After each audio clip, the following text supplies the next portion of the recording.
What you do in the morning has a huge impact on the rest of the day. This is a little like the appetizer that will set your mood and that will set the tone for the day to come.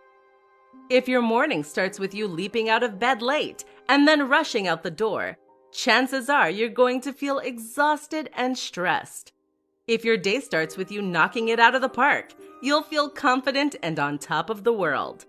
Listen up, and we'll go over a few steps that should feature in any morning ritual. Wake up at least 2 hours before you need to. The first tip is to wake up at least 2 hours before you need to. Too often, we'll wake up as late as possible for the day ahead, which accomplishes nothing other than to force us to rush out the door in a fluster. It's no surprise we end up looking scruffy and often forgetting important things that we need. Wake up 2 hours before you need to, and you can take it slow in order to really enjoy your day. 3 top ways to crush procrastination. Procrastination has prevented countless people from performing their best and achieving the most they can. Imagine how much more you could have done this year if you got back every single hour that you spent procrastinating. This is something many of us fall victim to, and it's something few people know how to overcome. Listen up then, and we'll take a look at some of the best ways to overcome procrastination. 1. Do the best task first. Tip number 1 is to work on a task that you enjoy and that isn't too daunting first. If you're about to start your working day and you have a large list of jobs to do, you may find it tricky to know which one to do the best. Starting with the easiest and most fun task actually makes a lot of sense. That's because this is the task you'll find it easiest to start. And once you've started, it becomes that much easier to carry on. 2. Leave something incomplete. That last tip might have struck you as being at odds with the most typical advice. It might even feel like cheating. If so, you may find this next one even more surprising. Try leaving a job incomplete. In other words, if you're working today, then when you get to the last job of the night, stop before you finish it completely. This goes against the typical urge to finish only when everything is done and we can tie a neat bow on it. But what this actually accomplishes is to make us feel a kind of anxiety when we begin work the next day. We hate leaving tasks unfinished, and therefore, you'll find that you feel a strong urge to leap straight into work when the day starts. It's surprisingly effective. 3. Practice. Finally, you need to practice. That means practicing staying focused and diving straight into work when you really don't want to. Many people don't realize that this kind of discipline is something you can train just like a muscle.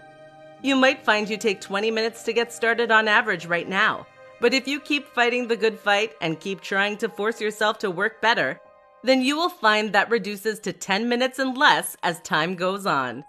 So even when you do get distracted, it isn't time wasted. 5 top motivation tips you can learn from the Navy SEALs. When it comes to the most motivated individuals in the world, Navy SEALs have to be right up there at the top. Just think about the intense discipline it must take to go through Hell Week. 5 days and nights of training with just 4 hours of sleep total. So what can the rest of us learn from these superhumans? Here are 5 amazing tips. Eat the whole elephant. This rather odd phrase refers to approaching challenges by breaking them down into small parts. Rather than trying to survive the whole 5 days of Hell Week, a SEAL will focus on surviving each short evolution. Likewise, if you have a large job to do, try to break it into manageable chunks. Breathe. Navy SEALs are taught to take control of their nervous system through a process called arousal control. One of the main aspects of this involves using breath work in order to calm the heart rate and focus the mind. This is a highly effective strategy and one that everyone can benefit from. Visualization. When facing a grueling challenge, a Navy SEAL will visualize what they need to do before they do it. This process can be useful for mental rehearsal as well as improving confidence and drive. The key is not to simply focus on the positive outcome, but also the actual process of getting there. Self-talk. Navy SEALs use positive self-talk in order to encourage themselves when the going gets tough. This can help them to focus on the positive aspects of what they're doing and to remember why they're doing it. At the same time, they can use this as a way to build up their confidence and feel invincible. Try reminding yourself of the preparation and training you've done and of the victories you've won in the recent past. Get accustomed to hard work. Most of us live extremely comfortable lives, and we are thus not used to forcing ourselves to do things when things get hard. You need to change this pattern. Don't train or practice under perfect circumstances. Don't plan for perfect circumstances. Plan and prepare to need to complete your goals under the worst possible circumstances. Writing a book? Then practice writing with distractions. Be ready to write on days when you're extremely tired. Try writing ill. If you can do this, then nothing will stop you, just like a Navy SEAL.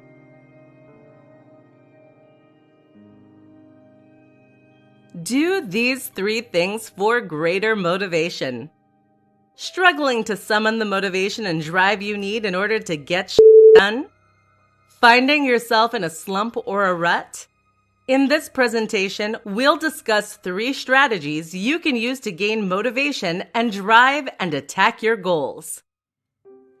Make your bed every morning.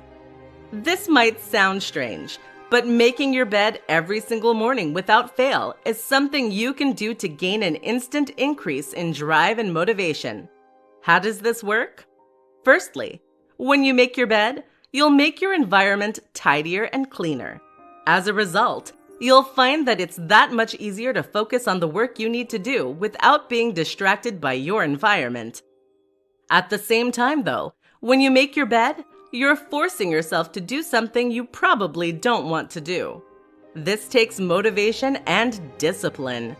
In other words, you're training your own ability to stay on task, which will in turn make it that much easier to do other things you need to do in the future. Create a motivation montage. All of us have scenes from movies, songs, quotes, and images that inspire us. These are things that somehow speak to us on a level that has a big impact on our emotions. What I'm going to suggest then is that you take these things and then edit them into an inspiring montage. Now, whenever you're feeling low on energy or motivation, whenever you're struggling to force yourself to do what needs to be done, you can refer to this compilation you've made and feel an immense sense of drive and motivation. Try yogic sleep. This is one that you likely won't have heard of, but it can be an immensely valuable tool in your arsenal. Essentially, we need to sleep in order to access our full motivation. Discipline and motivation take energy, and without sleep, you can't tap into that. If you're lacking sleep, then making yourself do important things will feel much harder. That's where yogic sleep comes in. This is a form of meditation that advocates claims can provide the same benefit as 2 hours of deep sleep in just 30 minutes. Whether this is true is up for debate, but it is certainly a powerful tool and one that you can use when you're low on recuperation. Give it a try and see what happens. How to build long-lasting motivation. There are countless tricks you can use to increase your motivation and discipline in the short term. These strategies work like a shot in the arm to jolt you awake and help you to stop procrastinating. But while these things might be useful hacks in the moment, they don't build lasting motivation and drive. There is only one thing that does: passion.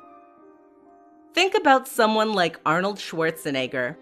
He's one of the most motivated and disciplined people in the world.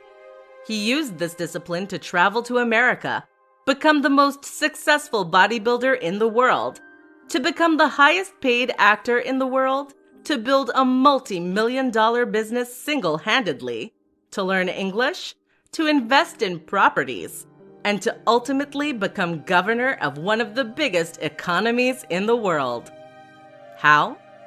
If you were to ask him, he would tell you that it all came down to having a clear vision and goal, to knowing exactly what he wanted to achieve in life. He said that every painful rep in the gym was worth it because it took him one step closer to winning Mr. Olympia. What do you feel that passionately about? Too many of us, on the other hand, will work toward goals when our hearts aren't really in them. How many people are writing books they have no interest in? Or are creating businesses that they aren't passionate about? How many are working jobs they hate? How many are getting into shape because they were told to by their doctors? When you do the things you think you're meant to do, then you struggle to summon real motivation and discipline. Conversely, when you work towards something you love, when there's something so exciting that it causes you to leap out of bed in the morning, then you will do anything it takes to complete those goals. You need a life purpose and a vision. The problem is that many people don't have that, and so they end up floundering in a directionless manner. It would be easy for me to tell you right now to just get a vision, but it's really not that simple. If you really want to find a passion, then my advice is to pick any project that interests you to start with. This might not be your life's purpose, but find a goal you're interested in and work on it. This will help to give you similar focus and structure, and it will help you to further explore what really does make you come alive. Everyone should be building something. How to create a morning ritual for great success in life. What you do in the morning has a huge impact on the rest of the day. This is a little like the appetizer that will set your mood and that will set the tone for the day to come. If your morning starts with you leaping out of bed late and then rushing out the door, chances are you're going to feel exhausted and stressed. If your day starts with you knocking it out of the park, you'll feel confident and on top of the world. Listen up, and we'll go over a few steps that should feature in any morning ritual. Wake up at least 2 hours before you need to. The first tip is to wake up at least 2 hours before you need to. Too often, we'll wake up as late as possible for the day ahead, which accomplishes nothing other than to force us to rush out the door in a fluster. It's no surprise we end up looking scruffy and often forgetting important things that we need. Wake up 2 hours before you need to, and you can take it slow in order to really enjoy your day. Pandiculate. Not heard the term? Pandiculation is what cats and dogs do when they wake up from sleep. It's a kind of stretch that involves contracting the muscles and then lengthening them. This helps to reconnect the body to the sensory motor cortex, thereby giving you back full control over your body. This is why animals don't need to stretch or warm up before going for a run, and it's highly invigorating. Work out. Nearly every highly successful individual will tell you that they train and work out before they start their day. This is a valuable strategy for building immense energy and a sense of accomplishment. And of course, it will improve your health. Don't have time? Don't worry. Just 5 minutes of training is enough to have benefit and get the blood pumping. You can do your full workout later. Cold shower. Taking a cold shower will increase adrenaline and testosterone. It will help to wake you up via the mammalian splash reflex, and it will train your discipline and motivation. It's not pleasant, but that's kind of the point. Meditate. Just as many highly successful people say they train first thing in the morning, even more of them claim to meditate. You should too. How to get into a flow state and stay there. A flow state is a concept that has been discovered by psychologists and researchers, and which has become almost mythical in status. For those not familiar with the term, a flow state is a state of total concentration and even euphoria. This occurs when we are so focused on a given task that we lose awareness of anything else going on. In the brain, this causes the prefrontal cortex to shut down and go quiet, while the parts of the brain responsible for focusing on our bodies and senses remains active. People achieve incredible things in this state, breaking athletic records, creating amazing works of art, and more. So how do you get there? The first and most important step is to ensure that the challenge level of what you're doing is just right. If something is too challenging such that you find it nearly impossible, you will find that you give up quickly and lose interest. But likewise, if it is too easy, then it will fail to stimulate you and you'll look for something more interesting too. The perfect task for achieving and staying in flow, then, is one that is difficult and engaging without being disheartening. What do you do if you're asked to do something dull and uninteresting? Simple. You find a way to make it interesting. One way you can often do this is simply to practice doing the very best job you can. Find a way to be faster, more efficient, more artistic. By doing this, you make the task much more engaging and therefore make it easier to stay in flow. Another important tip is to remove distractions. It's going to be hard to stay completely focused on a given task if you're hungry or tired, or if there's a loud noise coming from the room next door. A common and useful strategy is to put on noise-canceling headphones, play some loud music without lyrics, and focus on that. Finally, practice being in flow. Practice focusing on something as intently as possible while ignoring all distractions. A great way to do this is to try meditating, which essentially is a form of intense focus. Once you've mastered this, you'll be able to make your mind work for you. And when you do that, you can achieve nearly anything. How to keep motivated when you're in a slump. Anyone can be productive and motivated when things are going well. When you're having a great day and you feel inspired, it can be very easy to set yourself down to work or to get outside and do a workout. The real challenge, then, is to remain productive when you don't feel good. How do you perform when you feel tired and miserable, or when your motivation has left you? In this presentation, we'll discuss how to get your mojo back on those days and kick ass anyway. Prime yourself. When you feel in a slump, you might wonder what it is that's going wrong. Why can't you summon the motivation and energy to train anyway? The answer is that you have loss of inspiration. Inspiration is the instigator of motivation, and without inspiration, it is very hard indeed to feel motivated and driven. So what's the solution? One fantastic thing you can do is to try and win back a little motivation by priming your mood. Priming means that you're doing whatever you can to try and set yourself in the right state of mind, thus making the challenge that much easier. So for example, if you're trying to find the drive to work out, then a solution might be to watch some training motivation. How about the training montage from Rocky? Likewise, if you're trying to set yourself down for a day of work on a project, how about taking a look at an example of a project that you really admire?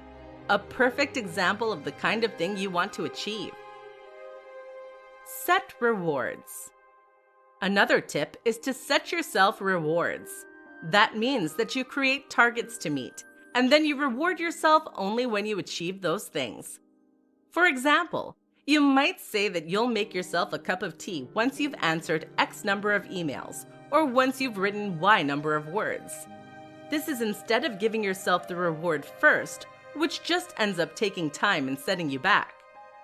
By using those things as rewards, you create a goal to work toward. Often, You'll end up putting off the reward for longer once you've begun being productive. Take a break. You know what, though? If you really feel exhausted, then it might actually be better to just give yourself the break. No one can be productive and driven all of the time. How to power through sticking points in tasks. There is a point in any task, any goal, and any challenge where things suddenly get harder. Runners call this the wall. It's the point at which we run out of disposable energy. It is the point at which we become tired, but where there is still too long to go for us to feel like the end is in sight. It's this point where most of us give up and quit. So the question is, how do you prevent that from happening to you? How do you power through those sticking points? Here are some of the best strategies you can employ today. Break it down. One of the biggest mistakes people make when working toward a large goal is to focus too much on the end point. That is to say that they focus on where they want to be in a year's time from now. While this might be inspiring, it is ultimately too distant and far off to have much of an immediate emotional impact. What you therefore need to do instead is to focus on the short term. Focus on the smallest next step you need to do, and don't worry about the end goal.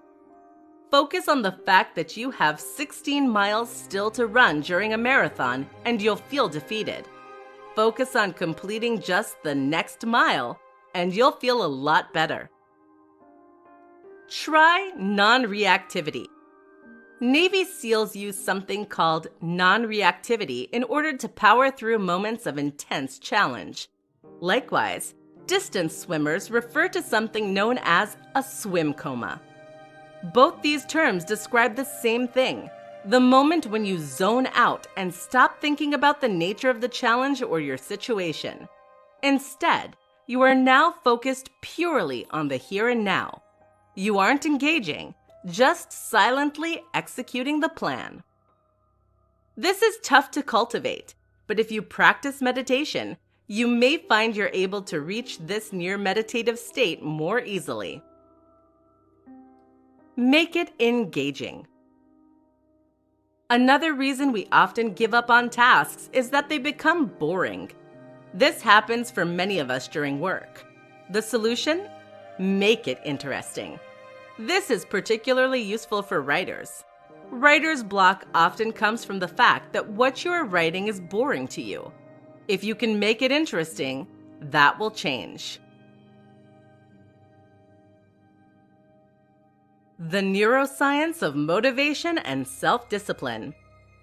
If you want to stay motivated and disciplined, then there are countless videos out there that will provide you with useless platitudes and hacks. These sound great on paper, but they rarely get the job done. If they did, then no one would struggle with lack of motivation or procrastination. Instead of looking for a quick fix then, the best advice is to think deeply about the nature of your motivation and focus. What is the neuroscience behind your ability or inability to stay on task? In this presentation, we're going to explore the answers to that question. The neuroscience of focus. Motivation and focus largely comes down to a concept in psychology called attentional control, or executive attention. This refers to the conscious ability to redirect attention, which is handled by the executive control network in the brain. This is a network of brain regions that work together in order to help us stay focused. Specifically, the part of the network responsible for conscious control of attention is the part called the dorsal attention network. The ventral attention network, meanwhile, is the network of brain regions that react reflexively in order to redirect attention. That means responding to a loud noise or the sound of our name being called. Neurochemistry. So how does the brain know which task to switch to and when it's going to do that? The answer is neurochemistry, the production of brain chemicals that mark certain activities in the brain as important. And in this context, The most important chemical is dopamine. Dopamine is the reward hormone that is produced when we work towards something that we think will be rewarding. Dopamine is released, for instance, when we eat something tasty or play a computer game. So what is it about computer games that causes the release of dopamine? It's actually linked with doing well, which in turn means we're learning. This is the key to motivation and focus. The brain wants to learn and keep growing. That's why we love play. Thus, doing well at something we find moderately challenging is a reward in itself. This is why it's so hard to stay fixed on a task that we find boring. This requires huge amounts of willpower to use the ventral system to stay engaged. Conversely, if you can turn what you're doing into a learning experience, then you will ensure your entire executive attention network is working in unison. Why you lack motivation and willpower. There are countless books written about motivation and willpower. Some of these are fantastic at building your drive and commitment.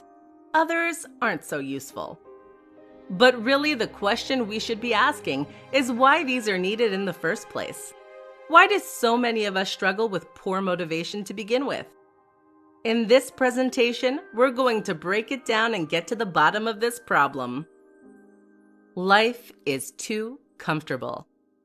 The first thing to recognize is that most of us have no real need to change our circumstances. We are sheltered, we are warm, and we are fed. As long as this continues to be the case, our biological drives are going to be happy keeping things just as they are. And they won't want to risk those things, even if they can help make us happier, wealthier, and healthier in the long term. In other words, your emotions are focused on your immediate psychological needs. They are focused on keeping you healthy and comfortable. The hierarchy of needs. This can be explained by Maslow's hierarchy of needs. This is a psychological theory that looks at the specific drives that each of us experience. This is often portrayed as a pyramid with the most basic and fundamental requirements, food, water, shelter, at the bottom, and more aspirational and abstract concepts at the top, social acceptance, actualization. The items at the top of this pyramid are the things that bring us true happiness and a sense of real accomplishment. But the items at the bottom are our evolutionary imperatives. This is what our body is hardwired to seek most of all. Remember, when we were evolving, we did not have the constant access to food and shelter that we have today. Your body is always going to tell you that it needs to be warm and comfortable, rather than working hard to get things done. So how do you overcome this juxtaposition between what you need to do and what your body thinks you need to do? The answer is first to train to go against those primitive desires. We can train willpower, just like we can train muscles. Get used to working out when it's cold, being productive when it's late, and taking cold showers. Then you can do anything. The other is to make sure that your basic needs are fundamentally met. If you're overtired, you won't be able to work at your very best.